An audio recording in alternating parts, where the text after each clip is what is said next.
Good day guys, good day. Dito tayo ngayon sa bus stop. Bus stop tayo, sagutin lang natin yung tanong ng ating mahal na pasahero. Kanyang katanungan is papunta, ano daw po ba pumunta ng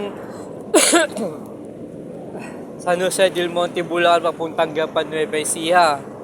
San Jose del Monte, Bulacan papuntang Gapan, Nueva Ecija. Dalawa pa yung pwede niyang gawin. Una pa mula po dyan sa San Del Monte, Bulacan, sumakay po siya ng pamonumento. Pamonumento, Balintawak, yung dadaan po ng Balintawak. Baba po kayo ng Balintawak, Ayala Mall, andun po yung mga sakay. Baba po kayo doon, tapos abang po kayo ng biyaheng Cabanatuan. Biyaheng Cabanatuan na Bahia, Bulacan. Dadaan po yun ng Gapan. Pero bawal po kasi doon bawal. Hindi siya advisable. Minsan kasi may nanguhuli po doong LTO kasi bawal nga po daw. Bawal kasi magsakay doon sa banda na yon. Yung pangalawa is advisable ko to. Ito yung pinaka-advisable at pinaka-madali.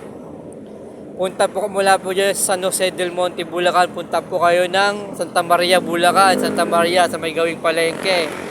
Ipagtanong nyo po doon yung sakayan ng papuntang Pulilan. Papuntang Pulilan, mayroon po yan. At mula po sa Pulilan, at mula po sa Santa Maria, Bulacan, sakay po kayo ng Pulilan. Pagsakay nyo po ng Pulilan, jeep po yun kasi yun, jeep.